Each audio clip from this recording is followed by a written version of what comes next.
ভাইয়া আসসালামু আলাইকুম। ওয়ালাইকুম আসসালাম ভাইয়া। ভাইয়া কেমন আছেন আপনি? এই তো ভাই ভালো আছি ভাইয়া।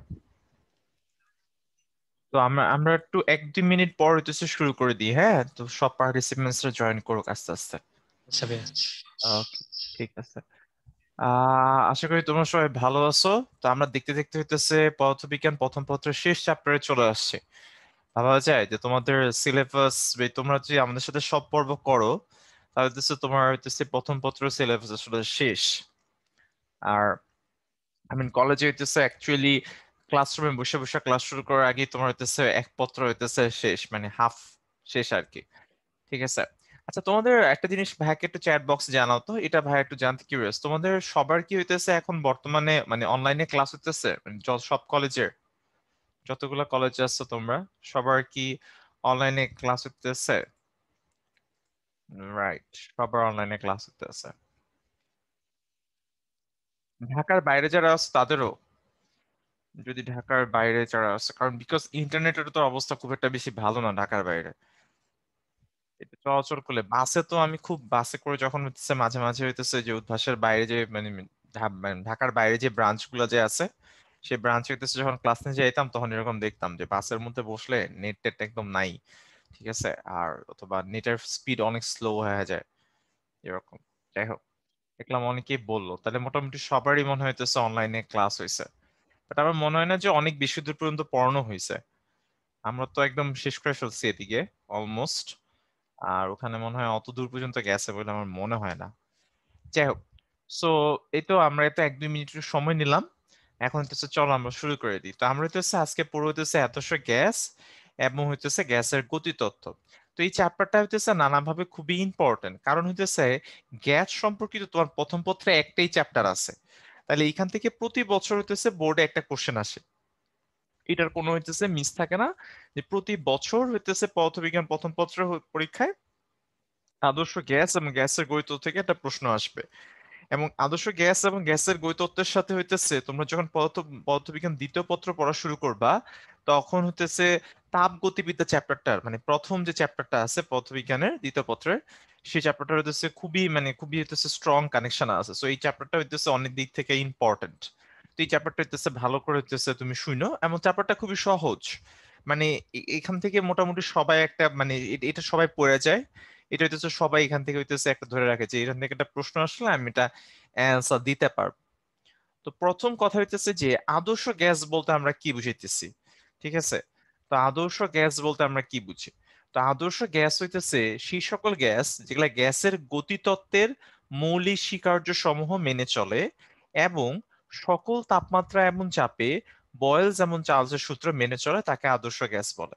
এখন তোমার মাথায় প্রথমে যে কথাটা মাথায় আসবে, আমি তো এখন হইতেছে আহ গ্যাসের গতিতত্ত্বের যে মৌলিক যে স্বীকার্য আছে এইটাই কি, এটাই তো জানি না। অথবা বয়েল বা চার্লসের সূত্র কি, এটাই তো হইতেছে জানি না।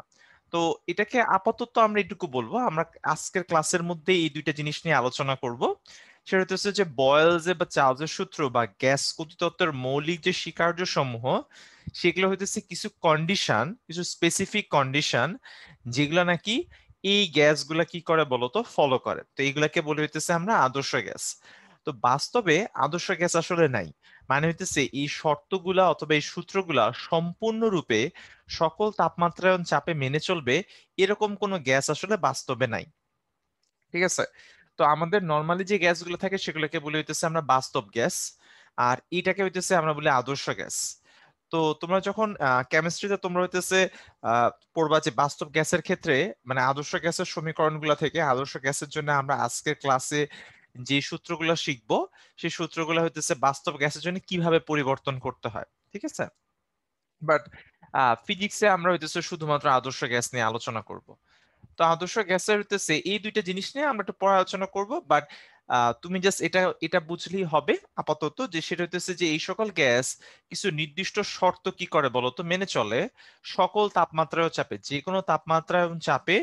ও হইতেছে বয়েলস এবং চার্লস নামে দুই ব্যক্তি সূত্র দিছে, সেই সূত্রগুলো হইতেছে মেনে চলে। তো আমরা প্রথমে হইতেছে বয়েলের সূত্র পড়বো। ঠিক আছে।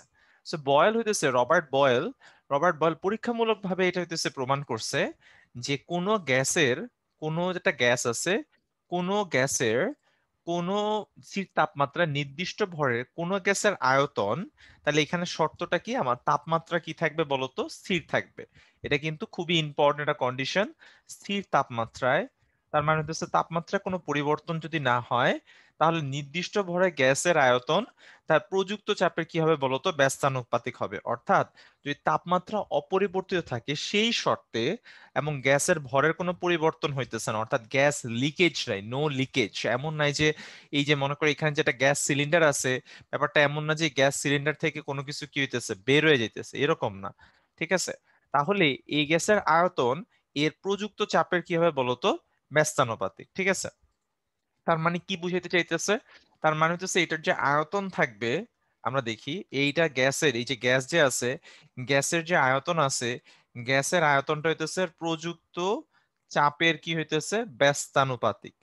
এখন আমরা জানি যে যখনই হইতেছে আমরা ব্যস্তানুপাতিক জিনিসটা সরাইতে চাই, যখনই হইতেছে আমরা ব্যস্তানুপাতিক মানে না, মানে সমানুপাতিক বা ব্যস্তানুপাতিক থেকে যখন সমীকরণ স্থাপন করতে চাই, তখন আমরা একটা ধ্রুবক নিয়ে আসি, তখন একটা ধ্রুবক নিয়ে আসি। তাহলে V equals to K into 1 divided by কি হবে বলতো, পি, যেখানে কে কি হইতেছে, একটা ধ্রুবক। আচ্ছা, এই ধ্রুবকের মান কত, এটা তাপমাত্রার উপর নির্ভর করে, কে এর মান তাপমাত্রা এবং গ্যাসের ভরের উপর নির্ভর করে। ওই কে এর মান কি অ্যাকচুয়ালি আমাদের এখন জানা লাগবে না। ঠিক আছে, সো এটা ইকুয়ালস টু আমরা লিখতে পারি পিভি ইকুয়ালস টু কে, অর্থাৎ পি ইন্টু ভি হইতেছে ধ্রুবক। তার মানে হচ্ছে পিভি ইকুয়ালস টু কি হবে বলতো, কনস্ট্যান্ট, অর্থাৎ পি ইন্টু ভি, অর্থাৎ গ্যাসের আয়তন এবং চাপকে যদি তুমি গুণ করো তাপমাত্রা অপরিবর্তিত রেখে, তাহলে হইতেছে ওইটা কি হয় বলতো, ধ্রুবক হয়। তো আমি তোমাকে একটা উদাহরণ দিয়ে বুঝায় বলি। মনে করো হইতেছে এইটা একটা গ্যাসের সিলিন্ডার, এই গ্যাসের সিলিন্ডারে এখন এখন হইতেছে ভিতরে যে মানে আমার যে গ্যাসের অণুগুলো আছে, এটা যে চাপ সৃষ্টি করতেছে, এটা যে চাপ সৃষ্টি করতেছে সেটা হইতেছে P1, আর তার আয়তন হইতেছে মনে করো V1। ঠিক আছে, তার মানে হইতেছে তার চাপ P1 আর আয়তন হইতেছে V1। আর এখানে এখানে যেটা আছে, মানে হইতেছে এখন তুমি কি করলা, এটাকে সংকুচিত করে দিলা, এইটাকে সংকুচিত করলা। তাহলে সংকুচিত করলে এখন এটার যে চাপ হইতেছে সেটা হচ্ছে P2, আর আয়তন মনে করো হয়েছে V2। সেক্ষেত্রে আমরা বলতে পারবো যে P1 V1, P1 into V1 আয়তন, চাপ এবং আয়তনের গুণফল সমান সমান হয়ে যাবে আবারও চাপ এমন হইতেছে কি হইতেছে বলতো, আয়তনের গুণফল সমান সমান কি হয়ে যাবে বলতো, ধ্রুবক। অর্থাৎ তুমি যদি তাপমাত্রা স্থির রেখে চাপের পরিবর্তন করো, তাহলে আয়তন এমন ভাবেই পরিবর্তন হবে যে চাপ এবং আয়তনের গুণফল সম্পূর্ণ মানে সবসময় একটা নির্দিষ্ট ধ্রুব সংখ্যা হবে। অর্থাৎ P1 V1 equals to P2 V2 equals to P3 V3, as long age temperature আমার কি আছে বলতো, টি কনস্ট্যান্ট, টি হইতেছে কনস্ট্যান্ট। সো আশা করি হইতেছে তোমরা মানে থিমটা মোটামুটি হইতেছে বুঝতে পারছো, থিমটা হইতেছে সবাই মোটামুটি বুঝতে পারছো। তো চলো আমরা একটা অঙ্ক করে ফেলি, ঠিক আছে? অঙ্ক করলে তুমি হইতেছে ভালো মনে বুঝতে পারবে যে আমি আসলে কি বলতেছি। ওকে, সো এখানে দেখো বলছে যে হ্রদের তলদেশ থেকে, এখানে মনে করো একটা লেক আছে, তলদেশ থেকে পানির উপরিতলে আসায় একটি বায়ুর বুদবুদের ব্যাস 3 গুণ হয়। তার মানে হচ্ছে ভিতরে এখানে একটা বায়ুর বুদবুদ ছিল, আমি এখানে আঁকি যে এখানে মনে করো একটা বায়ুর বুদবুদ ছিল। ঠিক আছে, আচ্ছা ব্লু কালার দিলে তুমি তো বুঝবা না, আমি এখানে so এখানে একটা বায়ুর বুদবুদ ছিল। সে বায়ুর বুদবুদটা হইতেছে উপরে উঠে গেছে, উপরে উঠে যাওয়াতে ব্যাস কত গুণ হয়ে গেছে, 3 গুণ হয়ে গেছে। সো আমি যখন উপরে উঠে গেছে তখন এটার ব্যাস কত হয়ে গেছে, 3 গুণ হয়ে গেছে। বলছে হ্রদের পৃষ্ঠে, মানে হ্রদের পৃষ্ঠে, হ্রদ যখন হইতেছে যে পৃষ্ঠ যে আছে, ওই পৃষ্ঠে বায়ুমণ্ডলের চাপ বা অ্যাটমসফিয়ারিক প্রেসার কত আমার, 10⁵ এখন প্রশ্ন করা হয়েছে যে হ্রদের গভীরতা কত। তো মনে করো শুরুতে চিন্তা করে দেখো, যখন এই গ্যাসের বাবলটা নিচে ছিল, এই যে যখন নিচে ছিল, তখন ওর চিন্তা করে ওর উপর চাপ আছে, তাই না? ওর উপর কি কি চাপ আছে, ওর উপর বায়ুমণ্ডলের চাপ তো আছেই, বায়ুমণ্ডলের চাপ তো হইতেছে আছেই, প্লাস চারদিক থেকে পানির যে চাপটা ওটাও কিন্তু আছে, পানিও কি করতেছে, চাপ প্রয়োগ করতেছে। তার মানে যখন সে নিচে আছে অথবা পানির যখন নিচে আছে, তখন তার উপর দুইটা চাপ কাজ করতেছে। একটা হইতেছে বায়ুমণ্ডলীয় চাপ, যেটাকে আমরা PATM দিয়ে প্রকাশ করলাম, বায়ুমণ্ডলীয় চাপ বা অ্যাটমসফিয়ারিক প্রেসার, প্লাস পানির চাপ, প্লাস হইতেছে ওয়াটার। আর যখন সে উপরে চলে আসতেছে, যখন সে উপরে চলে যাইতেছে, তখন এটা কি হবে? পি টু শুধুমাত্র বায়ুর চাপ, শুধুমাত্র হইতেছে বায়ুর চাপ। আচ্ছা, খেয়াল করো এখানে আমার আয়তন হইতেছে V1, আর এখানে মনে করো আয়তন হইতেছে V2। ঠিক আছে, ওই যে উপরে যখন উঠছে তখন আয়তন হইতেছে V2। দেখি তোমাকে আমি জিনিসটা হইতেছে সমাধান করে দেওয়ার আগে তোমার কাছে আমার একটা প্রশ্ন। সেটা হইতেছে যে যদি বুদবুদের ব্যাসার্ধ 3 গুণ হয়ে যায়, তাহলে আসলে আদি আয়তন থেকে নতুন আয়তন V2 কত গুণ হবে? যদি ব্যাস 3 গুণ হয়ে যায়, যদি বুদবুদের ব্যাস হইতেছে আমার যদি 3 গুণ হয়ে যায়, তোমাদের কাছে আমার প্রশ্ন, চ্যাট বক্সে আমাকে জানায় দিও যে V2 মানে পানির উপরিতলে আসার পরে যে আয়তনটা হয়েছে, সেটা পানির নিচে থাকার আয়তনের তুলনায় কত গুণ হবে? 3 গুণ হবে না 4 গুণ হবে, কত গুণ হবে? সুষমার উত্তর ঠিক আছে, ভেরি গুড। সুমার উত্তরটা একটু ভুল গেছে, ইস্তিয়াকের উত্তরটা ঠিক আছে। আচ্ছা, তোমাদের একটা হিন্টস দেই। হিন্টসটা হইতেছে, যেহেতু এটা হইতেছে একটা কি বাবল, এটা হইতেছে একটা বাবল। মনে করো শুরুতে যে আয়তন ছিল সেটা ছিল V1 equals to 4/3 pi R1 cube. মনে রাখো এটার সাথে কিউব সম্পর্ক, এটার সাথে আমার যে সম্পর্ক, আরটা একটু সুন্দর করে লিখি। সো আরটা হইতেছে যেরকম, এটা হইতেছে কিউব সম্পর্ক। তাহলে চিন্তা করে দেখো, যখন উপরেও গেছে, উপরে গেলে আয়তন কত হইতেছে? 4/3 R2 3। বাট আমরা জানি যে R2, আমরা জানি হচ্ছে R2 সমান সমান কত? 3R1। তাহলে তুমি যদি এখানে মান বসায় দাও তাহলে 4/3 পাই হইতেছে 3R1, 3R1 কিউব হবে। তাহলে সেখান থেকে হইতেছে তুমি দেখতে পারবা যে এটা হইতেছে 4/3 পাই R1 কিউব ইন্টু হয়ে যাবে 27। তাহলে সেখান থেকে আমার চলে আসে এটা 27 V1। ঠিক আছে, তার মানে হইতেছে V2 যেটা হইতেছে, চিন্তা করে দেখো।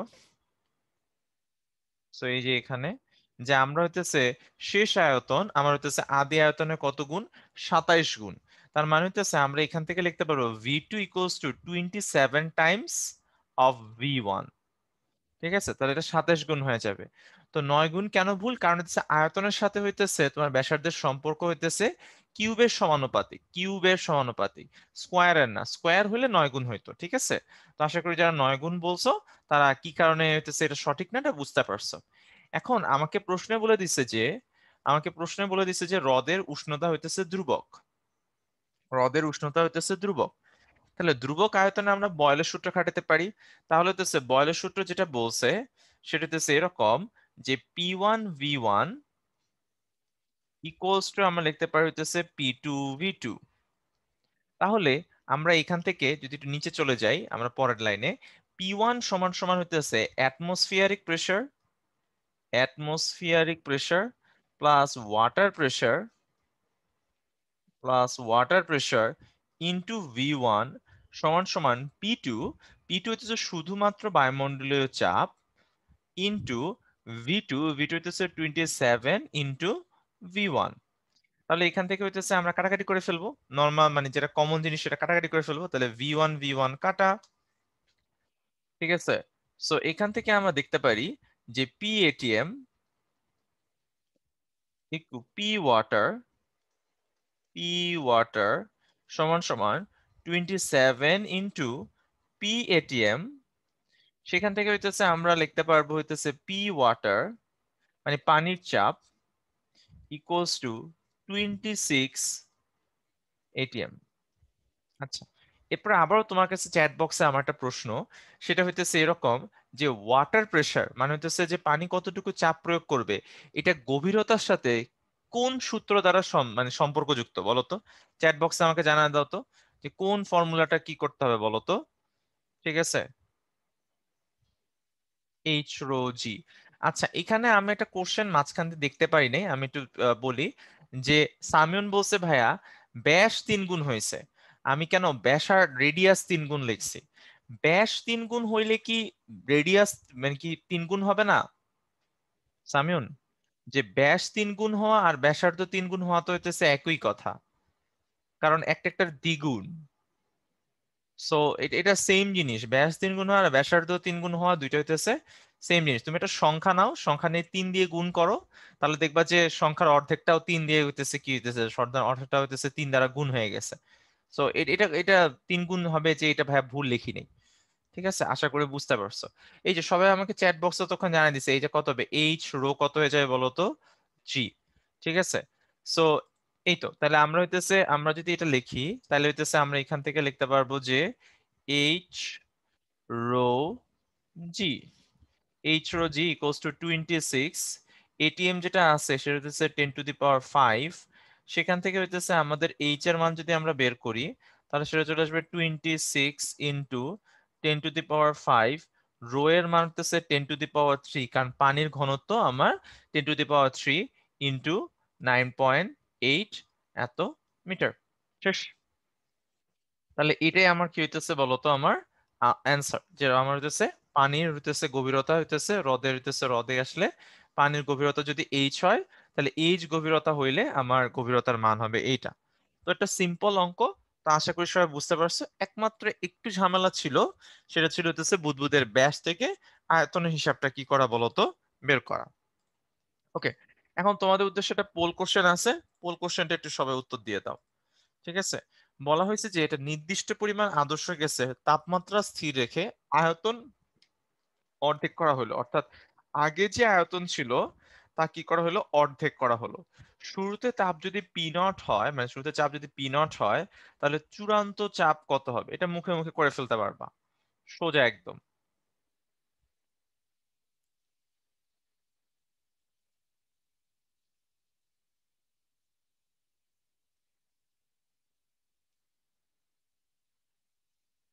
আয়তন অর্ধেক করছে।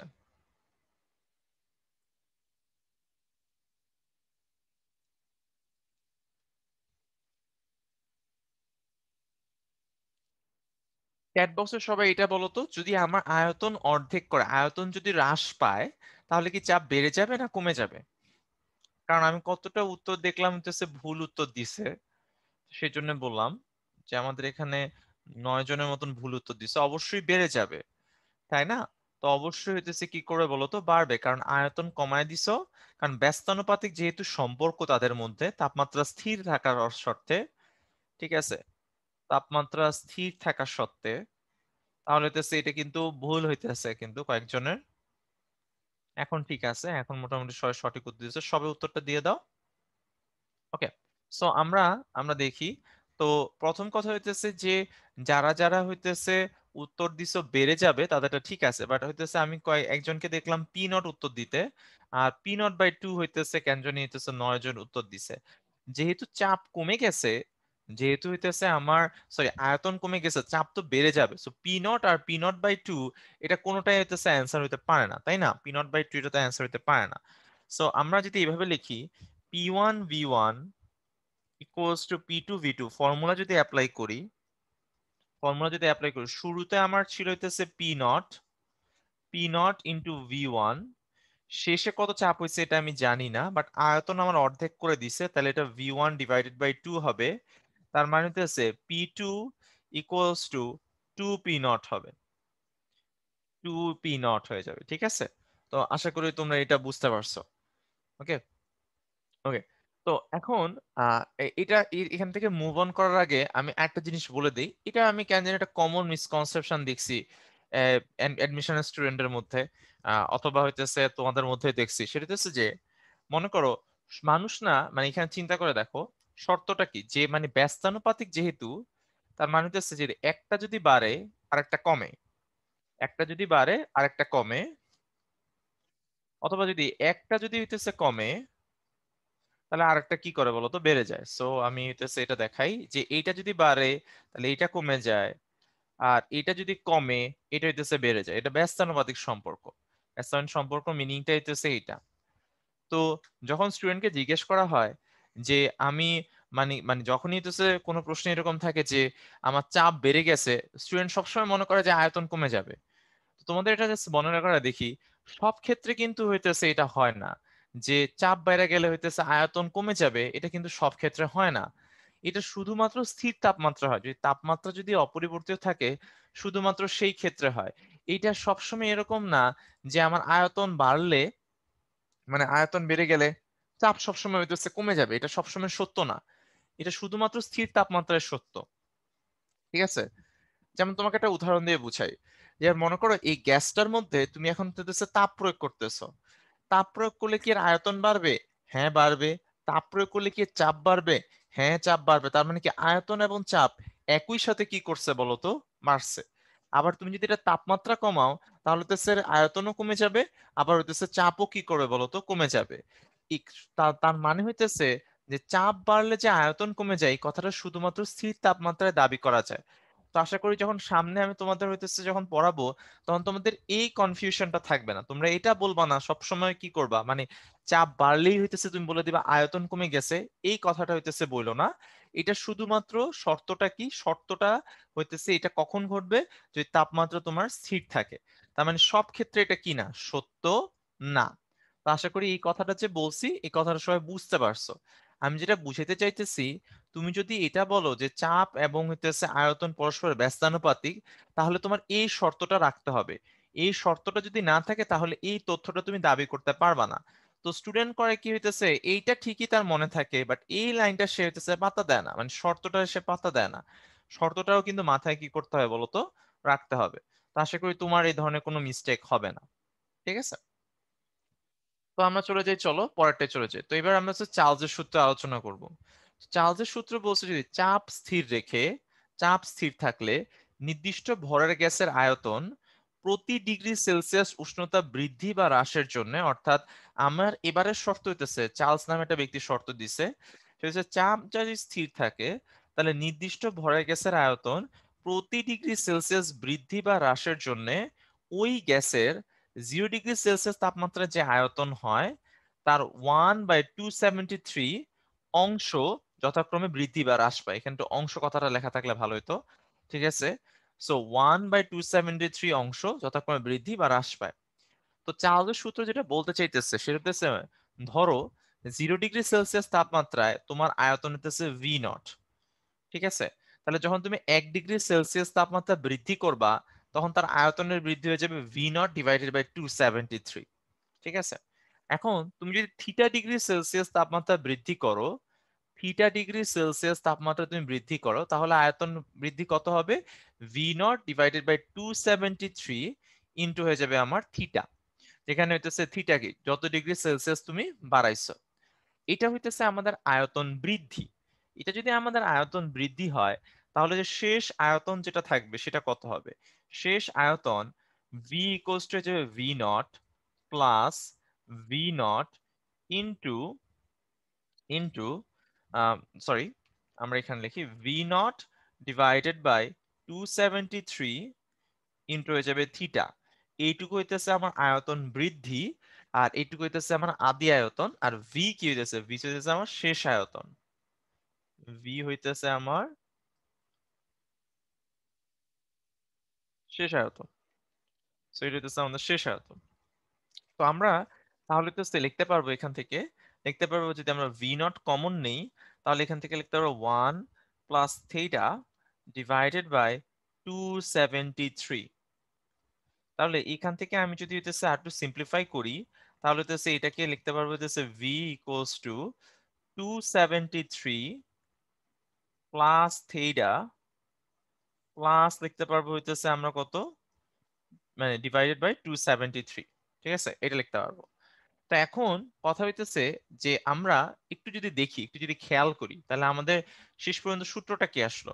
সূত্রটা আসলো যে শেষ আয়তন V equals to V not 273 plus theta divided by 273। এটা আসলো, তাই না? এই জিনিসটা আসলো। তো এখানে যে গ্রাফটা আছে এটা নিয়ে একটু পরে আলোচনা করতেছি, ফার্স্টে এটা নিয়ে কতক্ষণ হইতেছে আমরা কথা বলি। হ্যাঁ? সো একটা জিনিস খেয়াল করো, এইটা হইতেছে কি হইতেছে, এই যে 273 প্লাস থিটা বাই এইটুকু উপরের পার্টটা যদি খেয়াল করো যে 273 প্লাস থিটা, ঠিক আছে? তো তোমরা কি এটা বলতে পারবা যে সেলসিয়াস স্কেলের সাথে কত যোগ করলে কেলভিন স্কেল হয়ে যায়? কেলভিন স্কেল হয়ে যায় যে আমার সেলসিয়াস স্কেলে, ঠিক আছে,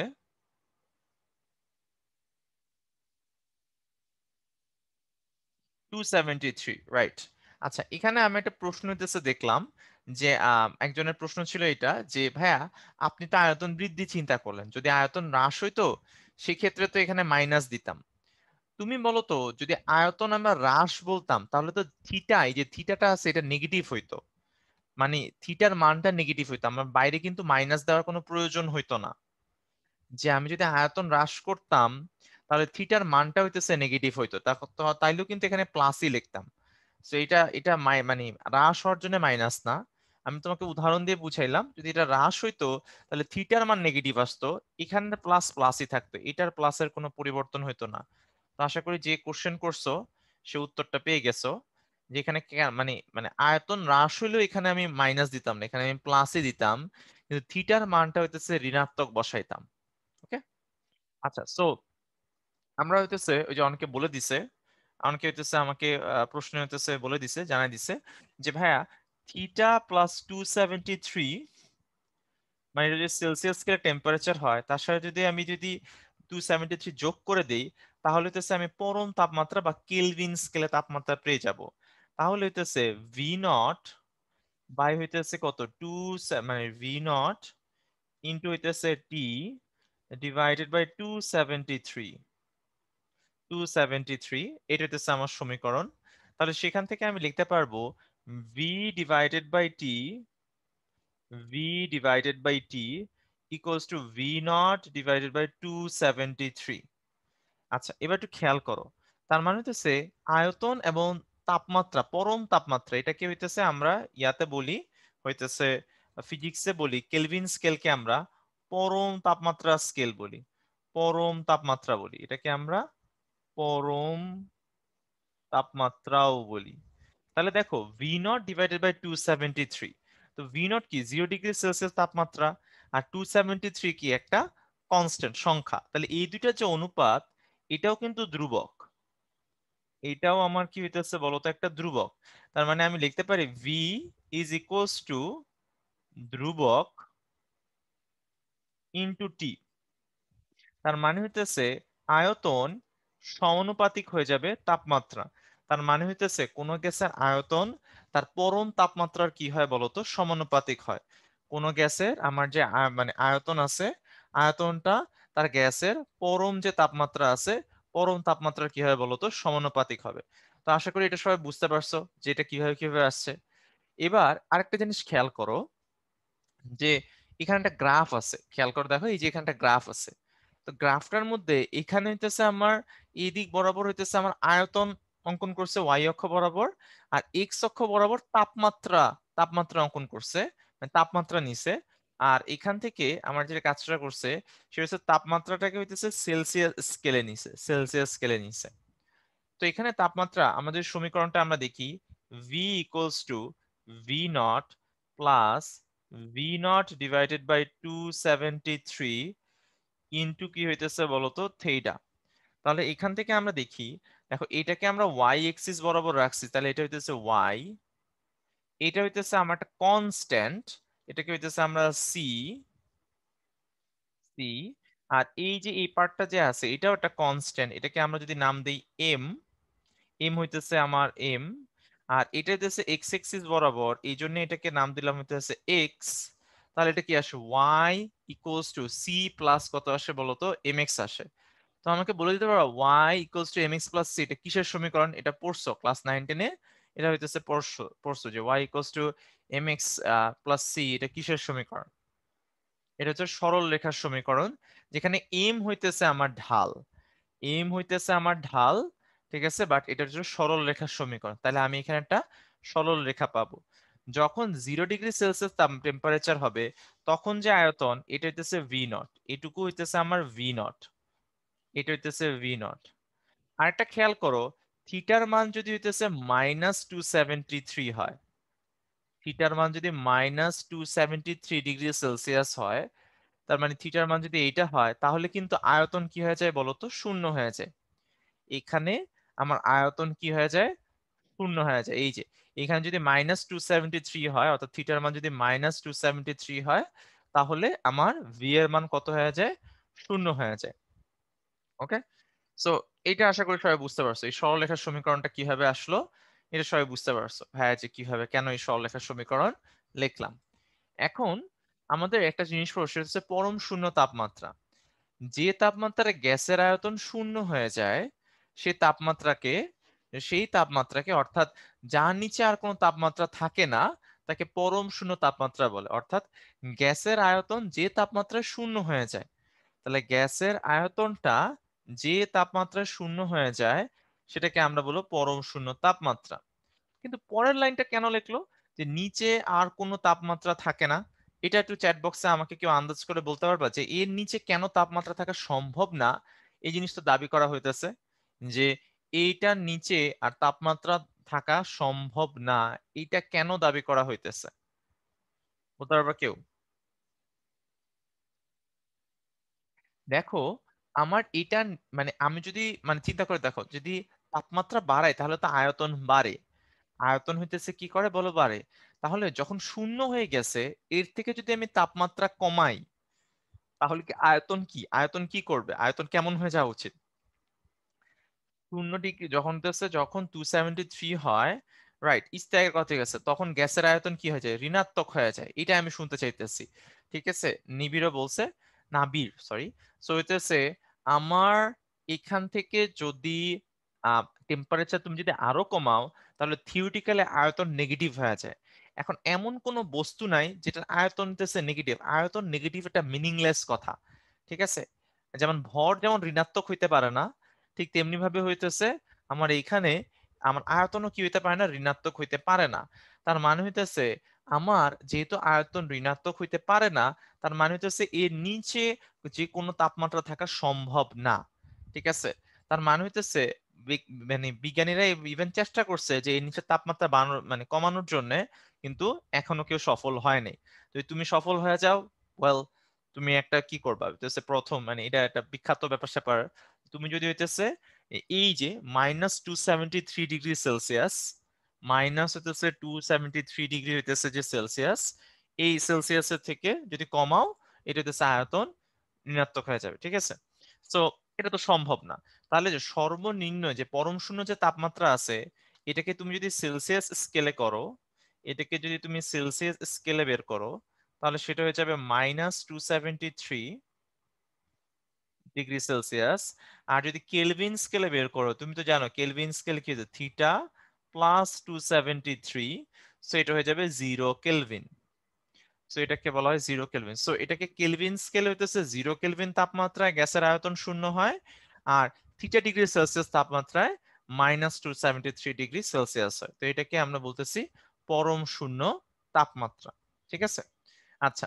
সিমিলারলি আমার কাছে চাপীয় সূত্র আছে।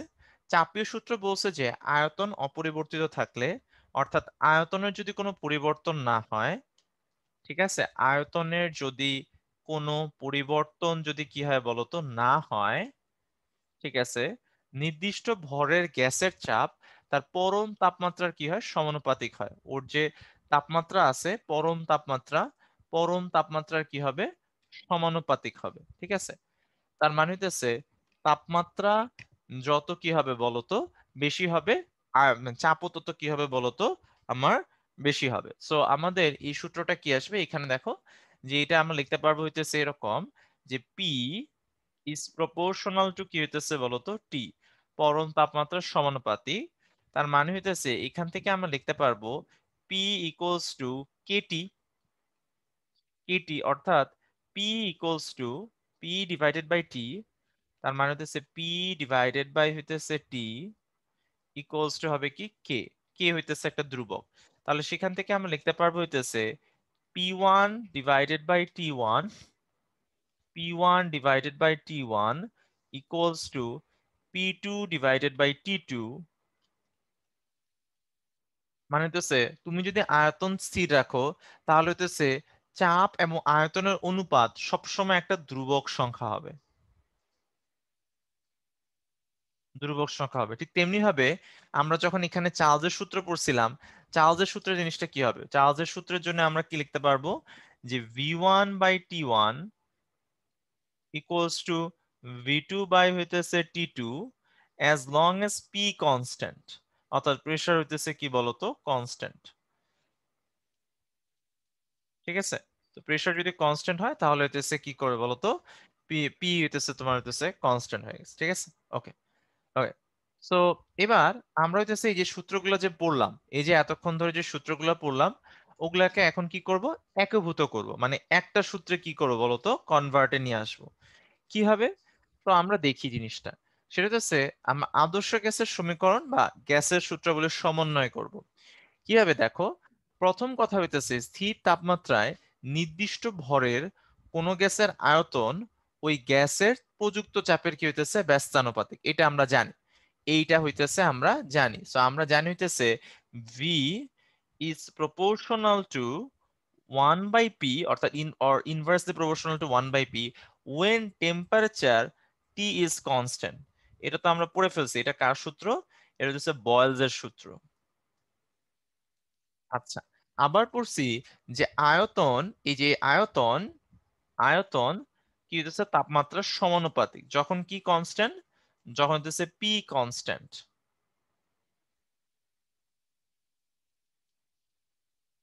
এই দুটো অলরেডি আমরা পড়ে ফেলছি, এটা হচ্ছে আমাদের বয়েলের সূত্র। এটি তো বেসিক্যালি বয়েলের সূত্র, আর এটাই কি হচ্ছে বলতো আমাদের চার্লসের সূত্র। আরেকটা জিনিস একটু খেয়াল করো, বলছে যে এই জিনিসটা দেখো তো তোমরা মনে আছে কিনা, যে স্থির চাপ এবং তাপমাত্রায় কোনো গ্যাসের আয়তন গ্যাসের মোল সংখ্যার সমানুপাতিক। এটা তুমি ক্লাস 9-10-এ হইতেছে কেমিস্ট্রিতে পড়ছো, যে গ্যাসের আয়তন মোল সংখ্যা, মোল সংখ্যা মানে কি অণুর সংখ্যা, মোল সংখ্যা আর অণুর সংখ্যা তো একই কথা, জিনিসটা হচ্ছে একই জিনিস, মোল সংখ্যা আর অণুর সংখ্যা একই কথা। এই জিনিসটা যে পড়ছো, এটা একটা নাম আছে, এটা কার ফর্মুলা বলো তো? এটা হচ্ছে অণুর সংখ্যা, এটা কার ফর্মুলা? অণুর সংখ্যা, মানে গ্যাসের আয়তন যে অণুর সংখ্যার সমানুপাতিক, এটা হচ্ছে কার সূত্র? এটা হইতেছে অ্যাভোগাড্রোর সূত্র, রাইট? এটা হচ্ছে অ্যাভোগাড্রো হইতেছে এটা বলছে যে আমার আমার এখানে কি হইতেছে আয়তন, আয়তন হইতেছে এই যে আয়তন যে আছে এটার মোল সংখ্যার কি হইতেছে সমানুপাতিক।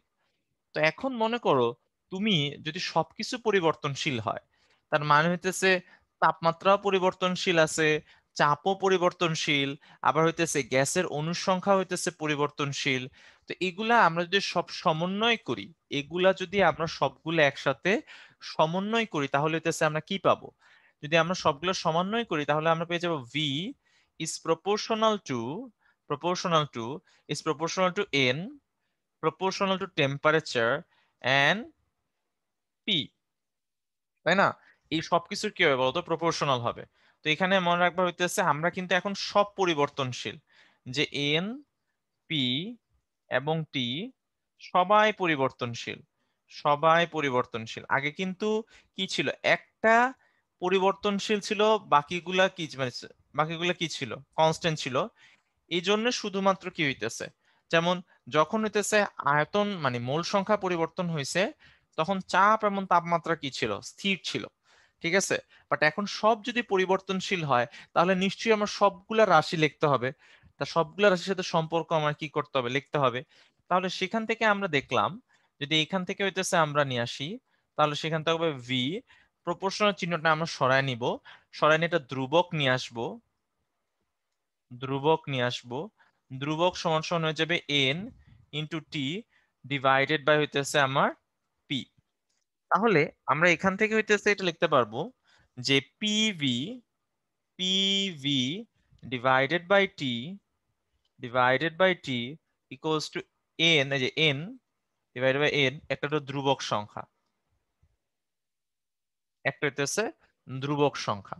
এখন এই ধ্রুবকটা, এই যে ধ্রুবকটা যে আছে, এই ধ্রুবকটার নাম দিছে, এই ধ্রুবকটাকে হইতেছে আর দিয়ে প্রকাশ করা হয়, এই ধ্রুবকটাকে আর দিয়ে প্রকাশ করা হয়, এবং যেটার নাম হইতেছে সার্বজনীন গ্যাস ধ্রুবক, সার্বজনীন হইতেছে গ্যাস ধ্রুবক, অর্থাৎ PV PV divided by NT NT equals to হয়ে যাবে হইতেছে আর, যেখানে আর হইতেছে একটা গ্যাস ধ্রুবক। এই গ্যাস ধ্রুবকে এসআই ইউনিটে যদি আমরা মান নেই, এসআই যে ইউনিট আছে, এসআই ইউনিটে যদি আমরা হইতেছে আর এর মান নেই, আর সমান সমান চলে আসবে 8.314, ইউনিট চলে আসবে জুল পার মোল পার কেলভিন। ঠিক আছে, সরি এটা একটু ইজি বিজি হয়ে গেছে, So আমি একটু সুন্দর করে নিচেই লিখি, জুল পার মোল পার মোল পার কেলভিন। এটা হচ্ছে আমার ইউনিট। তার মানে হইতেছে আমাকে এটাকে যদি আমরা কম্বাইন করি, তাহলে সূত্র চলে আসবে পিভি ইকুয়ালস টু এন আর টি। এটাকে বলা হইতেছে আইডিয়াল গ্যাস ইকুয়েশন বা আদর্শ গ্যাস সমীকরণ বলা হয়। তাহলে এটাকে হইতেছে আদর্শ গ্যাস সমীকরণ বলে, আদর্শ গ্যাস সমীকরণ বলা হয়। ঠিক আছে, সার্বজনীন হচ্ছে গ্যাস ধ্রুবক যে আদর্শ গ্যাস সমীকরণ, পিভি ইকুয়ালস টু কি হয়ে যায় বলতো, এনআরটি। তো এটাই হচ্ছে আমার আদর্শ গ্যাস, এই সূত্রটা কি করে বলতো, মেনে চলে। ওকে, তো আশা করি এটা সবাই বুঝতে পারছো। পিভি ইকুয়ালস টু কি হইতেছে এনআরটি, তার মানে হচ্ছে আমরা এই এই তিনটা সূত্র একসাথে কম্বাইন করে আমরা পাইলাম যে পিভি ইকুয়ালস টু কি হয় বলতো, এনআরটি হবে। ঠিক আছে, হ্যাঁ হ্যাঁ কিফায়েত, এটা এই জিনিসটা তোমাদের একটা সুবিধা, 3 চ্যাপ্টারটা তোমরা হইতেছে কেমিস্ট্রিতেও পাবা। তো এটা একটা ভালো জিনিস যে একটা পড়লেই তোমার দুইটা হয়ে যাবে। ঠিক আছে, এটা তোমার কেমিস্ট্রিতে হইতেছে কি আছে। আচ্ছা, এবার হইতেছে আমরা প্রমাণ তাপমাত্রা এবং চাপে পড়বো। আচ্ছা, প্রমাণ তাপমাত্রা এবং চাপ কি জিনিস? প্রমাণ তাপমাত্রা হচ্ছে যে তাপমাত্রায় প্রমাণ চাপ কি জিনিস একটু পরে পড়বো। প্রমাণ চাপে বরফ গলে পানিতে পরিণত হয়, সে তাপমাত্রাকে আমরা প্রমাণ তাপমাত্রা বলি। সেলসিয়াস স্কেলে এটার মান হচ্ছে 0 degree Celsius temperature, 0 degree Celsius temperature. আর এসআই এককে বা হইতেছে পরম তাপমাত্রা স্কেলে এটা কত, 273 কেলভিন। আর চাপ কি হবে, 45 ডিগ্রি অক্ষাংশে 270 কেলভিন তাপমাত্রায় 76 সেন্টিমিটার শুষ্ক এবং বিশুদ্ধ পারদ স্তম্ভ যে চাপ প্রয়োগ করে তাকে আমরা প্রমাণ চাপ বলি। আচ্ছা, তো এই প্রমাণ চাপ আমি যদি এসআই ইউনিটে বের করি, প্রমাণ চাপ এটা এটিএম, এটাকে যদি এসআই ইউনিটে লিখি সেটা হয়ে যায় হইতেছে 101,325 প্যাসকেল। এটা হইতেছে আমার প্রমাণ চাপ। ঠিক আছে, সো প্রমাণ চাপ হইতেছে এই অ্যাটমসফিয়ারিক যে প্রেসার, এটা প্যাসকেলে যদি আমরা প্রকাশ করি সেটা হয়ে যাবে 101,325 কি হয়ে যাবে বলতো, প্যাসকেল। তো এইটাই হইতেছে আমাদের প্রমাণ চাপ। ঠিক আছে, তো এইটুকু আশা করি হইতেছে মোটামুটি সবাই বুঝতে পারছো, এটুকু নিয়ে কারো কোনো সমস্যা নাই। ঠিক আছে, এটা আসলে কিছু বোঝানোর নাই, এটা জাস্ট আমরা তোমাকে সংজ্ঞাটা কি করলাম বললাম যে কোনটাকে আমরা স্ট্যান্ডার্ড ধরি।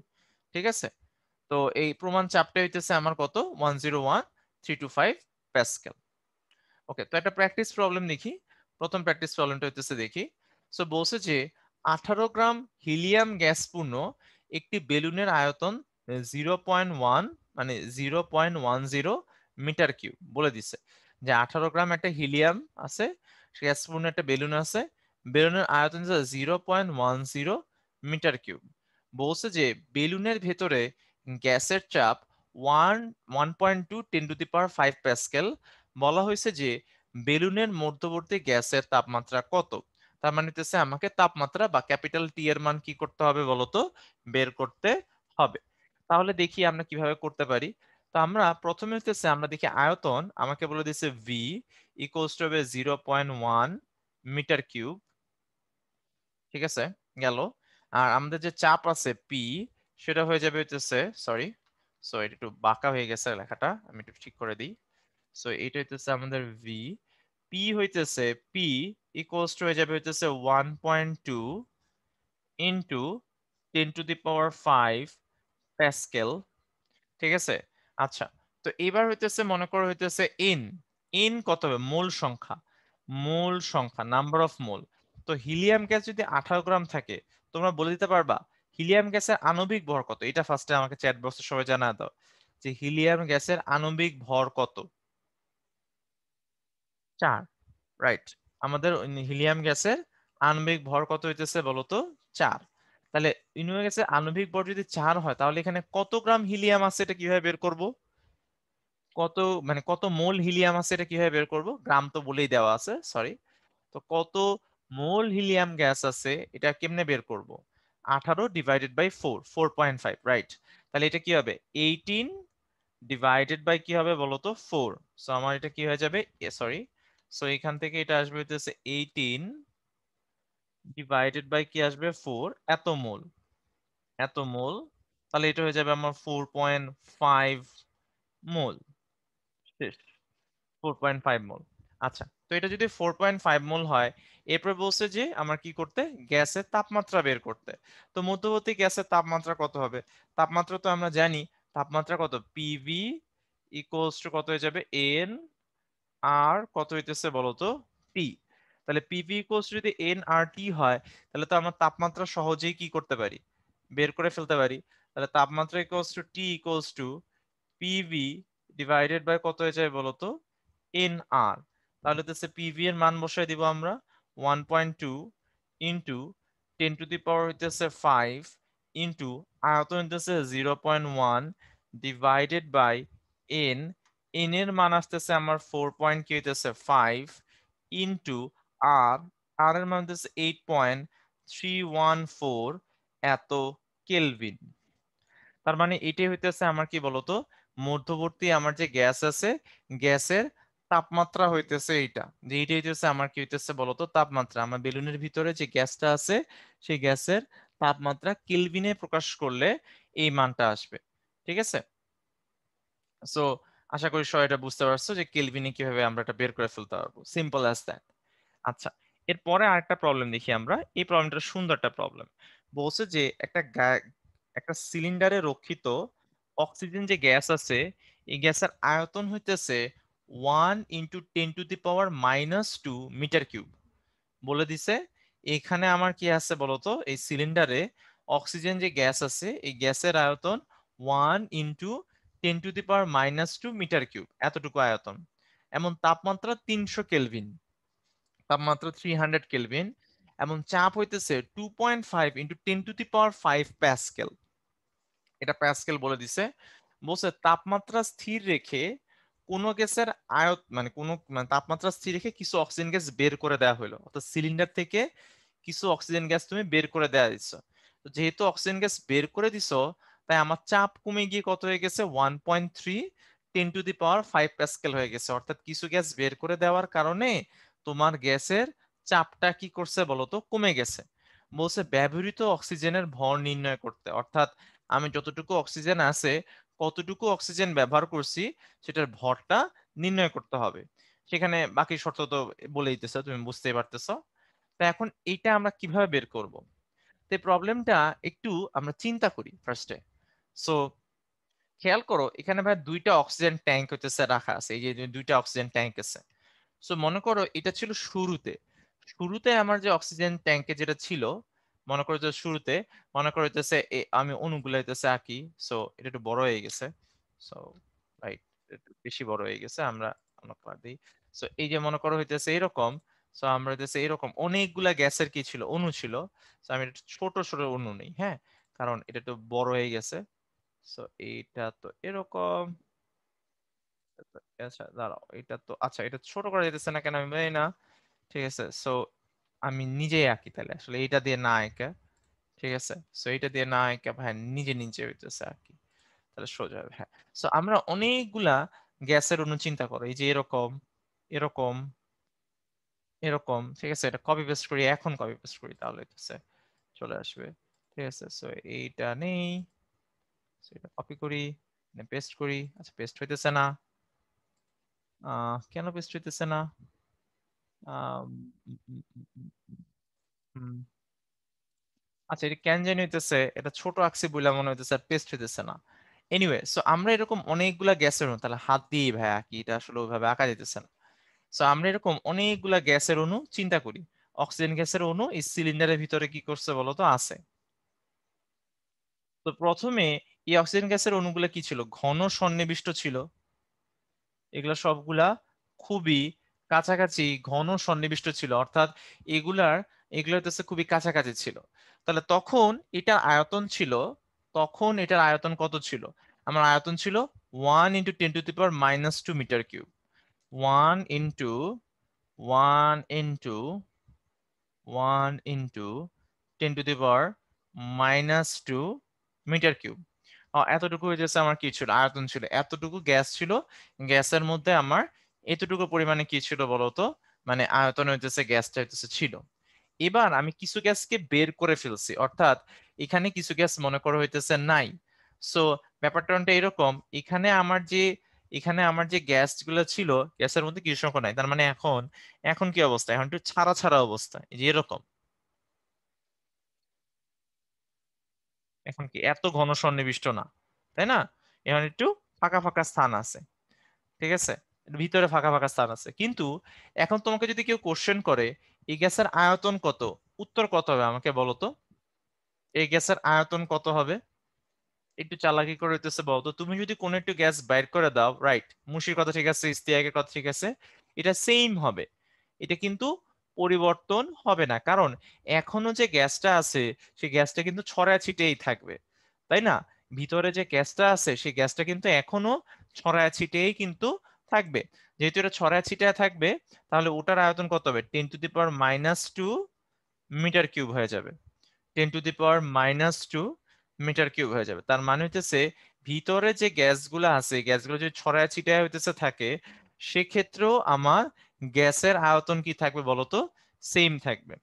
যদি আমার গ্যাসের আয়তন, এখানে যে আমার যে গ্যাসের যে আয়তন আছে, গ্যাসের আয়তন সেম থাকে, অর্থাৎ আমি যদি কিছু গ্যাস বেরও করে দেই, সেক্ষেত্রে আমার গ্যাসের আয়তন কি থাকে? সেম থাকবে। সেক্ষেত্রে কিন্তু আমার গ্যাসের আয়তন কমে যাবে না, অথবা বেড়েও যাবে না, কারণ ভিতরে যে গ্যাসটা আছে সে কিন্তু এখনো সে একই একই আয়তন কি করতেছে, ধরে আছে, তাই না? আচ্ছা, তো এখন দেখো, আমরা যদি দেখি, প্রথম ক্ষেত্রে মানে ব্যবহার করার পূর্বে, দুইটা অংশ করে ফেলি। এটা হচ্ছে ব্যবহারের পূর্বে,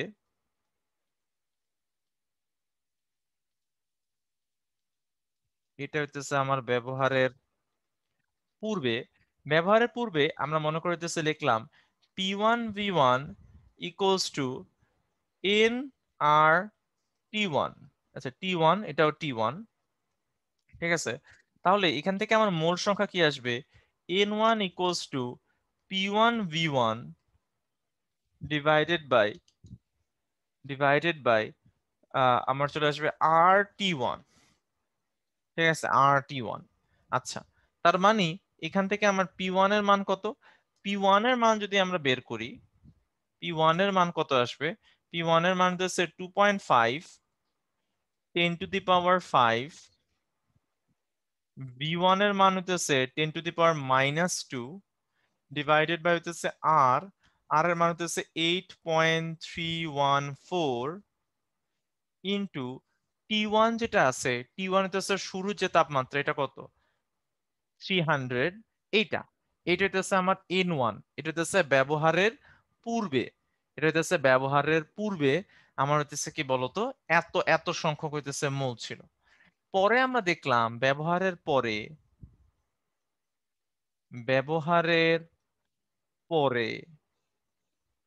ব্যবহারের পরে ইকুয়ালস টু, এটা হচ্ছে P2V2 ইকুয়ালস টু ইনটু আর কত আছে বলতো? T2। এখন কত হইতেছে? তাপমাত্রা স্থির আছে, তাপমাত্রা স্থির মানে হইতেছে T1 ইকুয়ালস টু T2। কারণ কি?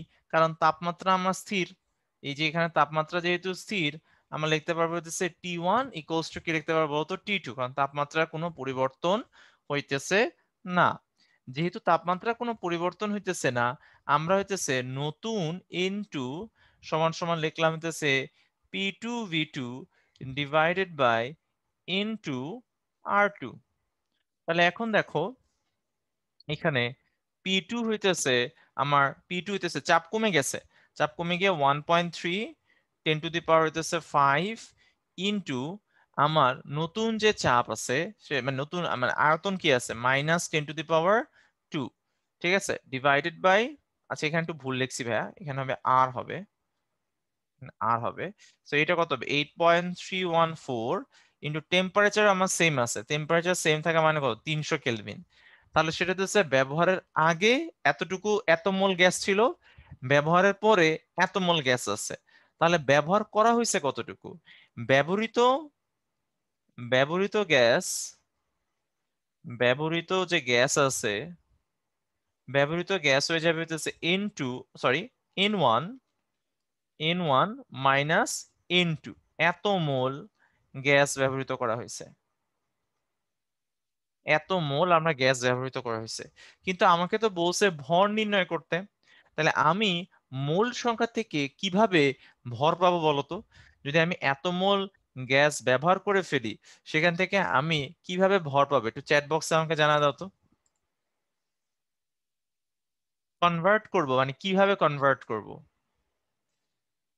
1 মোল অক্সিজেন সমান সমান কত গ্রাম?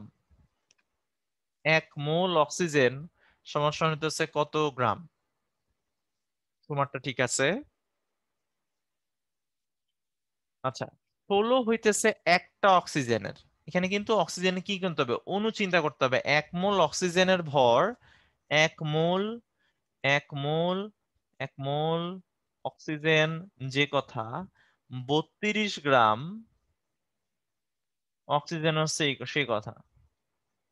তার মানে হচ্ছে আমি যদি ভর বের করতে বলে, তাহলে হচ্ছে এটা চলে আসবে N1 মাইনাস N2 ইন্টু 32 এত গ্রাম। গ্রাম থেকে ইচ্ছা করলে তুমি কেজিতেও কনভার্ট করতে পারো, ঠিক আছে? কেজিতে হইতেছে তোমরা হইতেছে কনভার্ট করতে পারো, তাহলে হইতেছে তুমি ভর পেয়ে যাবা। তাহলে এটা হইতেছে আমার কি হইতেছে বলতো, কতটুকু অক্সিজেন গ্যাস তোমার কি করতে হবে বলতো, ব্যবহার করতে হবে। তো এটা মনে করো, আশা করি সবাই বুঝতে পারছো, এটাতে কোনো সমস্যা নেই, ঠিক আছে? ওকে। তো আমাদের এখানে একটা পোল কোশ্চেন আছে, পোল কোশ্চেনটা একটু সবাই একটু উত্তর দিয়ে দাও। আজকে আমি আর ব্রেক দিলাম না, হ্যাঁ, কারণ আমার দেখা গেছে আর মনে হয় 2 পেজ বাকি আছে ভাইয়ার পড়ানো। এত তাড়াতাড়ি শেষ হয়ে যাবে আমি অবশ্যই এক্সপেক্ট করি নাই, ঠিক আছে? যে মানে আজকে যতটুকু সিলেবাস এর বেশিক্ষণ নাই আর কি, আমাদের বেশি লাগবে না আর। ঠিক আছে, সোজা চ্যাপ্টার, এই চ্যাপ্টার খুবই সোজা। বলছে নির্দিষ্ট পরিমাণ আদর্শ গ্যাসের আয়তন এবং চাপের গুণফল কি হবে? ঠিক আছে, আয়তন এবং চাপের গুণফল কি হবে? নির্দিষ্ট পরিমাণে এটার মিনিং কি? এন ধ্রুবক। এটা কিন্তু খুব সহজ, এটা সবার পড়া উচিত। নির্দিষ্ট পরিমাণ গ্যাস মানে হইতেছে এন ধ্রুবক, মানে ভরের তো পরিবর্তন হইতেছে না। তাহলে কি হবে? এটা উত্তর দিয়ে দাও, এটা সহজ, এটা সবাই পড়া উচিত।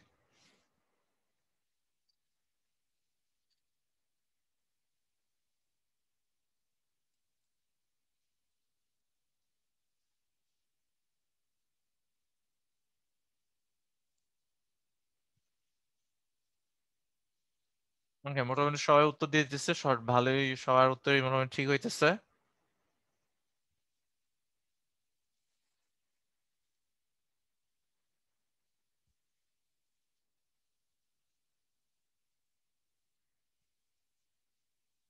ওকে, তাড়াতাড়ি উত্তর দিয়ে দাও সবাই।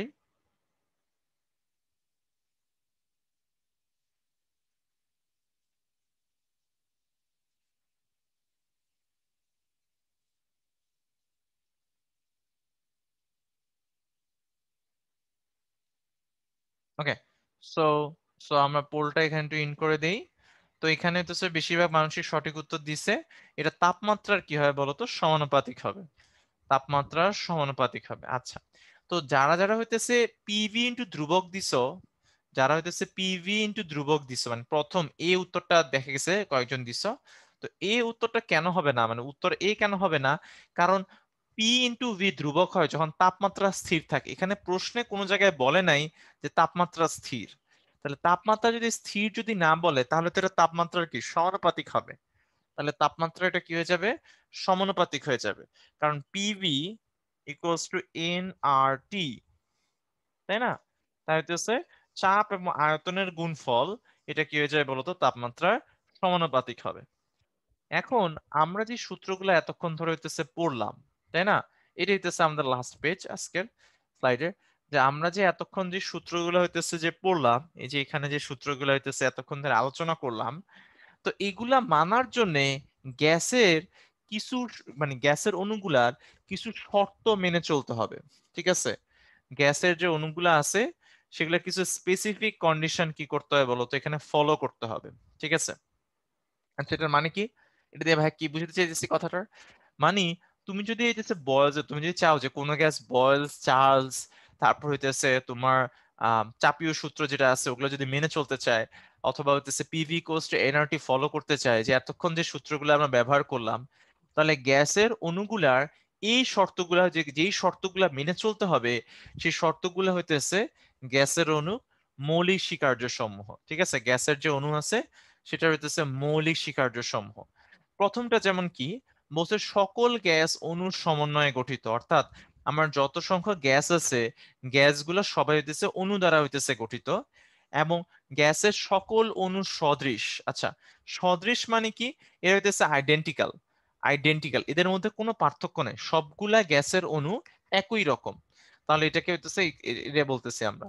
আর ভিন্ন গ্যাসের অণু হইতেছে বিষ সদৃশ, অর্থাৎ অক্সিজেন গ্যাসের একটা অণুর সাথে হাইড্রোজেন গ্যাসের অণু হইতেছে কি হইতেছে বলতো আলাদা হবে, বাট হাইড্রোজেন গ্যাসের নিজস্ব যতগুলো অণু আছে সবগুলা যে অণু, সবগুলা যে অণু, সেই অণুগুলা কি হবে বলতো আমার মানে একই রকম হবে।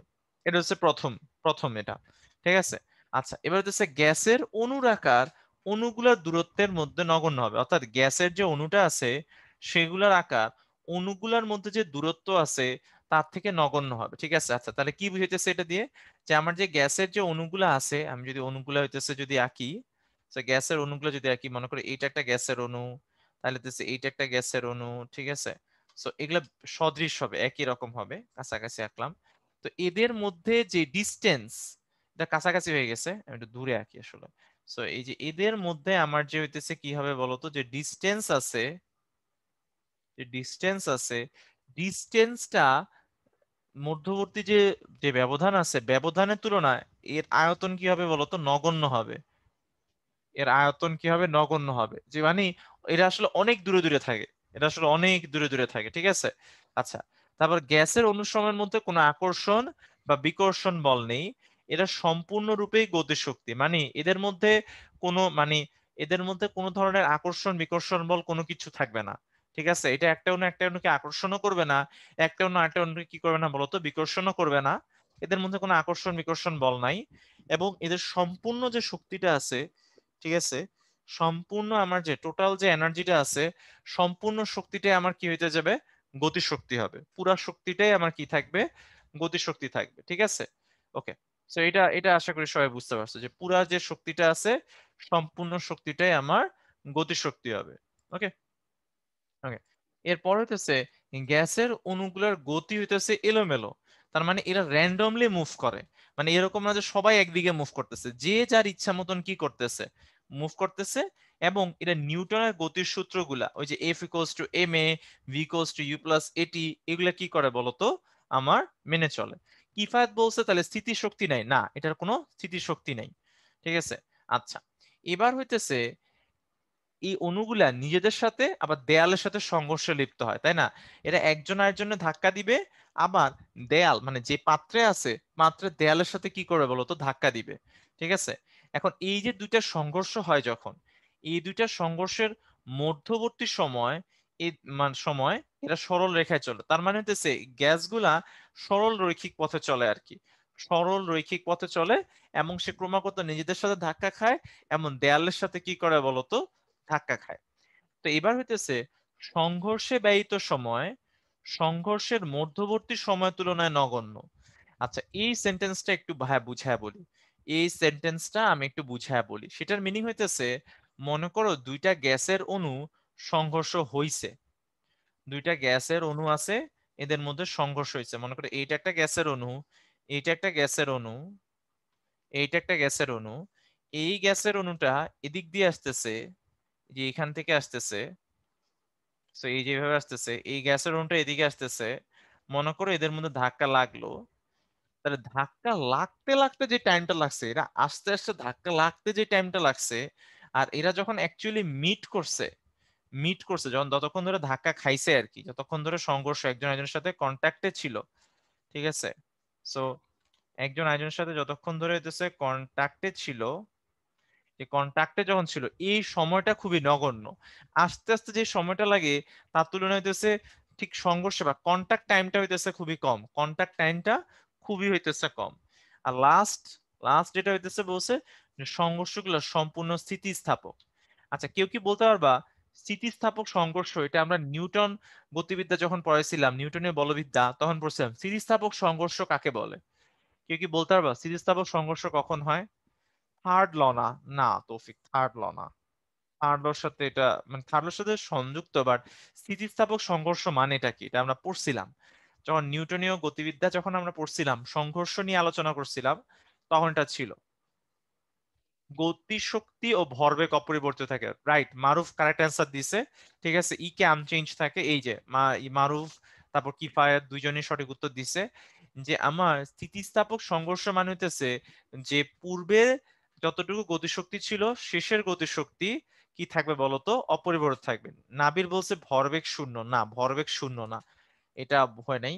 যে এটা হইতেছে স্থিতিস্থাপক সংঘর্ষ মানে হইতেছে ভরবেগ, লিখি ভাইয়া, সো এটাতে মানে হইতেছে ভরবেগ,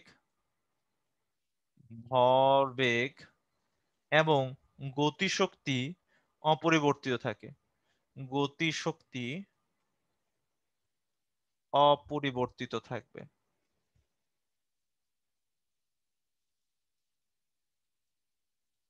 ঠিক আছে, গতিশক্তি অপরিবর্তিত, স্থিতিস্থাপক সংঘর্ষ মানে হইতেছে ভরবেগ এবং ওর যে গতিশক্তি আছে সেই শক্তি হইতেছে তোমার কি থাকবে, অপরিবর্তিত থাকবে। ঠিক আছে, তো আশা করি তোমরা এটুকু যেগুলা বলছি এইটা হইতেছে তোমরা সবাই বুঝতে পারছো। ঠিক আছে, ওকে। তো এখন একটা আমাদের হইতেছে মোটামুটি আজকে যতটুকু ছিল ততটুকু হইতেছে তোমার শেষ হয়ে গেছে, বুঝছো? এখানে দুটো অঙ্ক আছে, এই দুটো অঙ্ক তুমি হইতেছে বাসায় করবা। আর যাদের যাদের হইতেছে প্রশ্ন আছে তারা হইতেছে হ্যান্ড রেজ করো, তোমাদের প্রশ্নের উত্তর দিয়ে আজকে ক্লাসটা শেষ করে দিই। আমি ভাবছিলাম যে আরো কতক্ষণ লাগবে, মানে স্লাইড অবশ্য আমি বানাই নেই, ঠিক আছে, স্লাইড আগেই বানানো ছিল। তো আমি ভাবছিলাম যে একটু সময় লাগবে, দেখলাম যে মোটামুটি সময় লাগেনি, সবাই মোটামুটি বুঝতে পারছে বলে আমার ধারণা। হ্যাঁ মানে আমিও বুঝলাম না, একটু তাড়াতাড়ি শেষ হয়ে গেছে আজকেরটা, লাইক আর নাই। হ্যাঁ মাঝে মাঝে কথা বইলা শেষ করতে পারি না, মাঝে মাঝে কোনো কোনো দিন থাকে, আর কোনো কোনো দিন থেকে দেখা যায় যে আগে আগে শেষ হয়ে গেছে, মানে কি অনেক আগে শেষ হয়ে গেছে। তো আজকে, তো আজকে যা যা ছিল আমাদের সিলেবাসে যা ছিল আমরা সবই কভার করছি, সিলেবাসে মানে আজকে সিলেবাস যতটুকু ছিল সবই হইতেছে কভার করছি। তবে আমার যেটা মনে হয় আমার তাড়াতাড়ি শেষ হয়েছে কেন, কারণ আমি সব জিনিস আগে লেখা রাখছি, মানে কালকে ক্লাস নেওয়ার সময় আমি হইতেছে এই যে বয়লের শুধু যাতে হাতে না লেখা লাগে, তো এই জন্য হইতেছে আমি যত কথা আছে মানে বাংলা কথা যত আছে কালকে সব হইতেছে টাইপ করে রাখছি, এই যে এগুলা সব টাইপ করে রাখছি যাতে ওই বাংলা কথা লিখতে ভাই একটু বিরক্ত লাগে, আর ভাই বাংলা হাতে লেখা সুন্দর না তো, এই জন্য হইতেছে বাংলা কথাগুলা সবটুকু হইতেছে আগে আগে টাইপ করে রাখছি আমি, যে লাইক যাতে ওগুলা আমার লেখা না লাগে। ঠিক আছে, সো ওই কারণে আমার মনে হইতেছে তাড়াতাড়ি শেষ হয়ে গেছে আমার, এইগুলো সব এই যে আগে আগে কালকে লিখা রাখছি আমি, যাতে আমার ঝামেলা না হয় আর কি, আজকে কিছু বাংলায় আমার যাতে না লেখা না লাগে। দেখছো ভাই খালি হইতেছে ইকুয়েশন লিখছি। যাই হোক, তোমাদের কোনো প্রশ্ন থাকলে হইতেছে হ্যান্ড রেজ করো, তোমাদের প্রশ্ন নিয়ে হইতেছে ভাই হইতেছে ক্লাসটা শেষ করে দিব তাহলে। ঠিক আছে, ওকে। কারো কোনো প্রশ্ন দেখলাম খুবই স্বাভাবিক, কারণ এটা খুবই মানে আজকে যতটুকু বললাম খুবই ইজি চ্যাপ্টার। ঠিক আছে, সো আচ্ছা নাবিল বলছে চার্লসের সূত্র, নাবিল কি সমস্যা আমাকে একটু মানে হ্যান্ড রেজ করে কথা বললে আমার সুবিধা হয়, মানে চার্লসের সূত্র তো আমি তো বলছি, এখানে আসলে কি বুঝতে পারো নাই আমি তো বুঝলাম না, মানে আমাকে এটা একটু বললে ভালো হতো, এখানে কিটা বুঝা যেতেছে না কোনটা। যে নাবির হ্যান্ড রেজ করছে, আমরা এলাও দিলাম। হ্যালো নাবির। ভাইয়া আসসালামু আলাইকুম। ওয়ালাইকুম আসসালাম নাবির, বলো। আচ্ছা ভাইয়া, ওই যে চার্লসের সূত্রের মধ্যে যে বাংলা লেখাটা লিখছে না ভাইয়া, ওটা বুঝতেছি না ভাইয়া। এখানে কি বুঝতেছো না, লাইক এটা তো যেটা বাংলা সেন্টেন্স, সেন্টেন্সটার মধ্যে তুমি কি বুঝতেছো না? বা ওই যে গ্যাসের 0 ডিগ্রি সেন্টিগ্রেড তাপমাত্রায় যে আয়তনটা যে আয়তন হয়, আর তার 1/273 যথাক্রমে এখানে একটা বৃদ্ধি পায়। কথা হবে অংশ, অংশ কথাটা লেখা থাকা উচিত ছিল, অংশ। মানে ও ওর যা আচ্ছা। 0 ডিগ্রি সেলসিয়াসের যতটুকু আয়তন তার 1/273 দিয়ে অংশ কি পাবে, বৃদ্ধি বা বৃদ্ধি কি পাবে। পায়, বা হ্রাস পায়। তো এই জন্য V0/1/73 অংশ কি করছে, বৃদ্ধি অথবা হ্রাস। তো বৃদ্ধি পাইলে বৃদ্ধি, আর হ্রাস পাইলে কি হবে, হ্রাস। এটি আর আচ্ছা কিছু না। আচ্ছা ভাই, যে পরম শূন্য একটা কথা বলছিলেন না, হ্যাঁ, ওইটা মানে theta plus 273 is equal to, মানে টি লিখছিলেন যে হ্যাঁ এই যে এখানে, হ্যাঁ জি ভাই, এটা পরম তাপমাত্রাটা ভাই আমার একটু সমস্যা ভাই। এইটা তো ক্লাস 9-10 এ ছিল যে কেলভিন স্কেল থেকে সেলসিয়াস স্কেলে কনভার্ট করার জন্য 273 যোগ দিতে হয়। তো 273 সেলসিয়াস স্কেলের সাথে যোগ দিলে যে স্কেলে তাপমাত্রা পাও ওটাকে বলতেছে পরম তাপমাত্রা স্কেল বলে বা কেলভিন স্কেল বলে। এটাই। আচ্ছা তাহলে ভাই, এখানে আর টু, হ্যাঁ 273 যদি মাইনাস হয়ে যায় তাহলে কি এটা শূন্য হবে না? থিটার এই যে, মান যদি -270 ডিগ্রি হয়, হ্যাঁ জি তাহলে ভাই ওটা এটা শূন্য কথা বলছি হবে। ভাই। হ্যাঁ হ্যাঁ শূন্য হবে, আচ্ছা তখন ঠিক টি আছে। এর মান শূন্য হবে, এটি জি ভাই, আর কিছু না। বুঝতে পারছি ভাই, বুঝতে পারছি ভাই। ওকে, ওকে ঠিক আছে, ধন্যবাদ নাবির। ওকে, তো আমাদের সাথে এবার আছে কিফায়াত আছে। হ্যালো কিফায়াত। ভাইয়া আমার এই যে নাবিলের এই কিছুক্ষণ আগে যে কোশ্চেনটা করা হয়েছিল ঠিক হ্যাঁ ওইটার মধ্যে ছিল। তো এখন মেনলি ইয়ে হচ্ছে যে যেহেতু থিটার মান যদি -273 ডিগ্রি হয় তাহলে ওই দুইটা উপরে একটা প্লাস একটা মাইনাস হয় যার কারণে শূন্য হয় এবং হ্যাঁ হ্যাঁ আয়তন আয়তনটা শূন্য হয়েছে। মেনলি এইখানে কোশ্চেনটা ছিল, তো এখন ক্লিয়ার হয়েছে। ওকে ঠিক আছে, ধন্যবাদ কিফায়াত। তারপর আমাদের সাথে তৌফিক আছে। হ্যালো তৌফিক। আসসালামু আলাইকুম ভাইয়া। ওয়ালাইকুম আসসালাম তৌফিক, বলো। ভাইয়া এই এখানে যে গ্রাফটা আছে না, হুম হুম। এটা যদি কেলভিন স্কেলে করা হতো তাহলে কি গ্রাফটা মূল বিন্দুগামী হতো না? হ্যাঁ হ্যাঁ, তাহলে গ্রাফটা মূল বিন্দুগামী হতো। তখন তো হইতেছে কি হইতো, V T V equals to K T, তাই না? V equals to K T, V এটাই ইকুয়ালস হয়। To K T. তাহলে কেটি, কেটি এটা কি ওয়াই, এটা হয়ে যেত ওয়াই, এটা হয়ে যেত আমার কি, আমার ঢাল এম, আর এই টিটা কি হইতেছে বলতো আমাদের এক্স। তাহলে হইতেছে এই যে এটা কি হইতো, এভাবে আঁকতাম, এই যে এইভাবে আঁকতাম, আর এটা কি হইতো মূল বিন্দুগামী কি হইতো, সরল রেখা হয়ে যেত। তাহলে এটা টি, এটা কেলভিনে আঁকতাম, আর এটা তো ভি, এটা মিটার কিউবে আঁকো, যেটাতে আঁকো তোমার ইচ্ছা, আমি মিটার কিউবে দিলাম। এই জি ভাইয়া, হয়ে বুঝতে গেছে। পারছি। ওকে ঠিক আছে, ধন্যবাদ তৌফিক। Thank you. ঠিক আছে, আর কারো কোনো তো কোশ্চেন দেখতেছি না, তাহলে এইটুকু পর্যন্ত থাকলো। আমার নেক্সট ক্লাসে হইতেছে আবার তোমাদের সাথে হইতেছে দেখা হবে। ধন্যবাদ সবাইকে ক্লাস করার জন্য মনোযোগ দিয়ে। ধন্যবাদ অঙ্কুর ভাইয়াকে বেশ ভালো একটা আজকে ক্লাস উপহার দেওয়ার জন্য। প্রিয় শিক্ষার্থীবৃন্দ, তোমাদেরকে ধন্যবাদ, তোমরা ধৈর্য সহকারে ক্লাসটা করছো নিশ্চয়ই। তো যদি কোনো প্রবলেম করো তো ভিডিও এবং পিডিএফটার দিকে নেবা, বেশ কাজে লাগবে তোমাদের। তো আজকে এই পর্যন্ত, সবার জন্য শুভকামনা রইলো, ভালো থেকো, সুস্থ থেকো, আল্লাহ হাফেজ, আসসালামু আলাইকুম।